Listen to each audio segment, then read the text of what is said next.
సంజయ్ కుమారుడు బండి భగీరథ ఆ అమ్మాయిని ట్రాప్ చేసి స్నాప్చాట్లో ట్రాప్ చేసేసి పెద్దింటి అమ్మాయి పడేయాలి అని ఒక కక్షపూరితంగానే ఆ అమ్మాయిని చిల్లర వేషాలు వేసి ఆ అమ్మాయిని పడేసి ఈ రోజున వాడుకొని నా తండ్రికి తెలిసింది నేను ఇక మీద నుంచి మొత్తానికే నీతోని కాంటాక్ట్లో ఉండనని చెప్పేసి ఆ అమ్మాయి సూసైడ్ అటెంప్ట్ చేసుకున్న తర్వాత తల్లిదండ్రులకు తెలిసి దాన్ని మొత్తం వాళ్ళు సర్ద చెప్పుకొని ఆ అమ్మాయికి నచ్చ చెప్పుకున్న తర్వాత మళ్ళీ ఆ ఫొటోస్ పెట్టి బ్లాక్మెయిల్ చేయడం వల్ల ఈరోజు కేసు బయటకు వచ్చింది.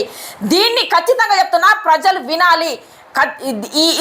ఇలాంటి దరిద్రమైన పనులు చేసిన బండి సంజయ్ కొడుకుని బండి సంజయ్ ఎందుకంటే కొడుకు నచ్చ చెప్పకుండా ఇగో ఇదంతా కథ కావడానికి బండి సంజయ్ కారణం. కాబట్టి ప్రజలు హిందూ ముస్లింలు కాదు, హిందూ శ్రీరామ్ కాదు, ఇలాంటి వెధవలని ఖచ్చితంగా శిక్షించాలి అని చెప్పేసి మనం తెలంగాణ ప్రభుత్వాన్ని ఖచ్చితంగా మనం అడగాల్సిందే.